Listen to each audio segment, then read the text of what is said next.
Assalamualaikum warahmatullahi wabarakatuh.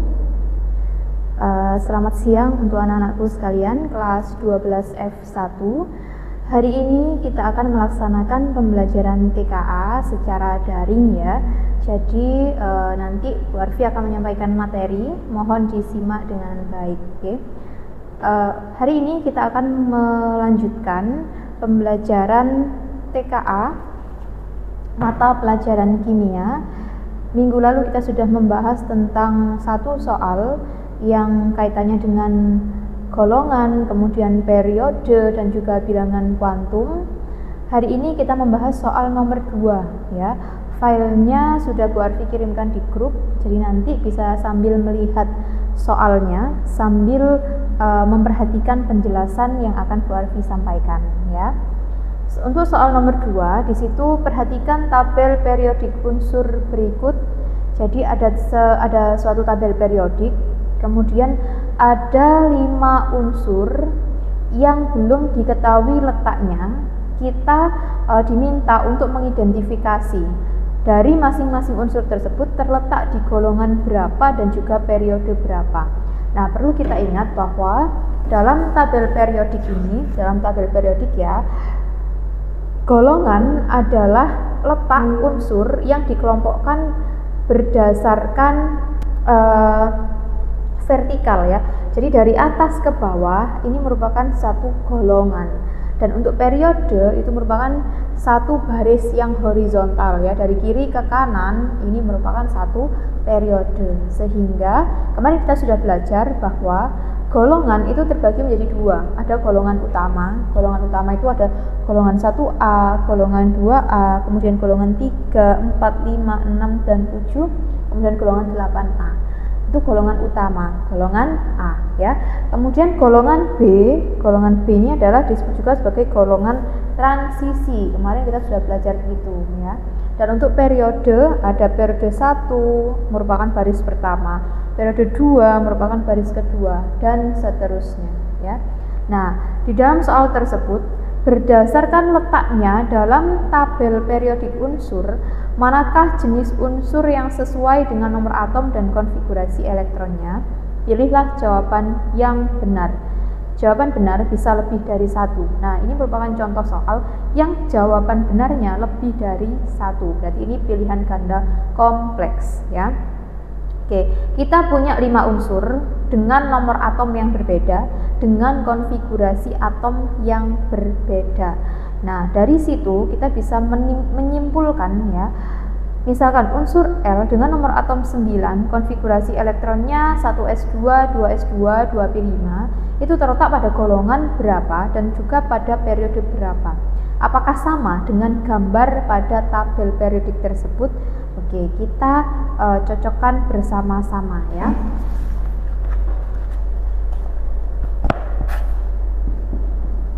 Yang pertama yaitu unsur L dengan nomor atom 9. Konfigurasinya, kalau nomor atomnya 9 berarti konfigurasi elektronnya nanti kita hitung sampai jumlah elektronnya adalah 9 ya. Oke, kita mulai dari 1s2, 2s2, 2p, 2 tambah 2, 4, berarti kurang 5. Kita cocokkan ya. Oh, ternyata konfigurasi elektron dari unsur L adalah 1s2, 2s2, 2p5. Nah, oke, kita ambil kulit yang terakhir adalah kulit nomor 2. Oke, nah, karena kulit yang terakhir kulit nomor 2, maka kita bisa tentukan bahwa periode itu ditentukan berdasarkan kulit terakhir ya. Karena kulit terakhirnya kulit nomor 2, maka periodenya sama dengan periode 2. Maka nanti unsur L akan berada di baris kedua. Nah, untuk menentukan golongan, kita lihat elektron valensinya. Elektron valensi, oke, untuk menentukan golongan, kita lihat dari elektron valensinya ya. Elektron valensinya berapa? Di kulit nomor 2 itu ada elektron valensi yang harus kita jumlahkan, yaitu 2 plus 5, sehingga elektron valensinya 7. Karena elektron valensinya 7, maka unsur L akan berada di golongan 7A. Kenapa kok 7A ya? Karena kita menjumlahkan antara subkulit S yang elektronnya 2 ditambah subkulit P yang elektronnya 5, sehingga golongannya golongan 7. Oke, sambil saya ingatkan kembali ya, kemarin sudah Bu Arfi beri catatan bahwa untuk golongan A itu maka elektron terakhir subkulitnya adalah bisa S plus P ya, itu untuk golongan A. Untuk golongan B bisa D, bisa S plus D. Oh ya, tambahan lagi S plus P atau P saja itu nanti akan masuk di golongan A. Sedangkan kalau golongan B bisa subkulit terakhirnya D atau subkulit terakhirnya S plus D gitu ya. Oke, kita lanjutkan. Yang kedua adalah unsur Ki. Unsur Ki nomor atomnya 10. Konfigurasinya 1s2, 2s2, 2p6. Berarti elektron valensi yang menentukan golongan ya, elektron valensinya adalah 2 plus 6 sehingga jumlahnya 8. Maka unsur Ki akan berada di golongan 8A. Nah, periode itu ditentukan berdasarkan kulit. Nah, berarti karena kulit terakhirnya kulit nomor 2 berada di periode 2. Yang ketiga adalah unsur X. Unsur X nomor atomnya 12 sehingga konfigurasinya adalah 1s2, 2s2, 2p6, 3s2. Nah, oke, kulit terakhirnya adalah kulit nomor 3 sehingga periodenya adalah periode 3. Kemudian elektron valensinya adalah elektron terakhirnya yang ada di kulit nomor 3 ini adalah 2. Berarti unsur X berada di golongan 2A. Kenapa 2A? Karena subkulitnya S ya. Kalau subkulit terakhirnya S itu maka berada di golongan A. Oke, lanjut ya. Untuk yang keempat unsur Y dengan nomor atom 17. Kita konfigurasikan 1s2, 2s2, 2p6, 3s2, 3p5.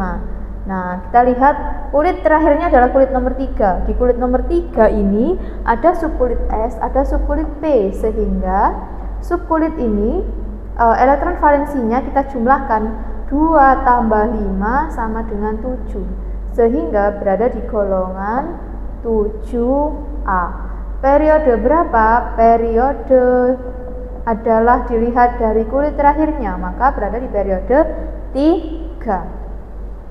Yang terakhir adalah unsur Z. Unsur Z dengan nomor atom 10, konfigurasinya 1s2, 2s2, 2p6. Nah, karena kulit terakhirnya adalah kulit nomor 2, maka unsur Z berada di periode 2 ya. Kemudian elektron valensinya subkulit S jumlahnya 2, subkulit P jumlahnya 6, maka 2 plus 6 sama dengan 8, sehingga unsur Z berada di golongan 8A. Kenapa kok 8A? Karena yang dijumlahkan S plus P di sini ya, S plus P. Oke, berarti jawabannya yang mana yang sesuai? Oke, yang sesuai dengan tabel adalah unsur L. Mana ya unsur L? Nah, ini ya, unsur L ini sesuai dengan yang ada di tabel. Kenapa? Karena unsur L itu berada di periode 2, berarti unsur L nanti berada di baris kedua. Kemudian golongannya adalah golongan 7A. Oke, ini ya. Jadi nanti unsur L Unsur L itu menempati di sini. Golongan 7A berarti dari ujung kanan ini nomor 2 dari kanan, golongan 7 atau disebut golongan halogen. Periodenya periode 2, berarti berada di baris kedua. Gitu ya. Nah, kemudian yang betul lagi yang mana? Unsur X. Unsur X kita cari. Unsur X itu yang gambarnya di ujung kiri ya, nomor 2 dari kiri. Unsur X itu terletak pada golongan 2A. Kita cek unsur X, oke, golongan 2A. Periodenya, periode 3, dilihat dari barisnya. Unsur X ini berada di baris ke-3. Oke, selesai ya. Mana lagi yang betul? Unsur Z dengan nomor atom 10. Unsur Z ada di ujung kanan, berarti golongannya golongan 8A. Ada di baris kedua, berarti periode 2. Oke, gitu ya. Oke, sebelum mengakhiri pembelajaran, kita review lagi tentang materi golongan dan periode yang materi ini disampaikan ketika kelas 10 ya anak-anak. Jadi golongan itu apa? Golongan itu pengelompokan unsur berdasarkan kenaikan nomor atomnya secara vertikal dari atas ke bawah, itu merupakan golongan. Jadi ada golongan 1A paling ujung kanan ini golongan 1A sampai golongan 8A. Ada juga golongan transisi yang berada di tengah sini ya. Kemudian periode. Periode itu adalah pengelompokan unsur berdasarkan urutan secara horizontal ya. Dari kiri ke kanan ini disebut dengan periode. Jadi baris pertama itu periode 1, baris kedua itu periode 2, baris ketiga periode 3 dan seterusnya. Gitu ya. Oke. Kemudian bagaimana cara menentukan golongan? Golongan itu ditentukan berdasarkan jumlah elektron valensi atau elektron yang berada pada kulit terakhir.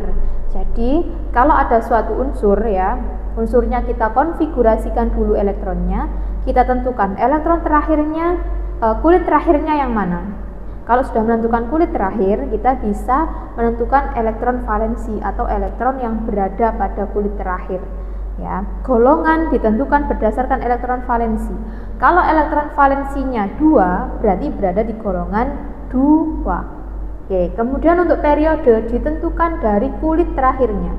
Kalau kulit terakhirnya kulit nomor 3, berarti nanti periodenya periode 3. Itu ya. Oke, jadi jawaban yang betul untuk soal nomor 2 tadi adalah unsur L, unsur X, dan unsur Z. Ya, terima kasih atas perhatiannya. Tetap semangat dalam belajar. Saya akhiri. Wassalamualaikum warahmatullahi wabarakatuh.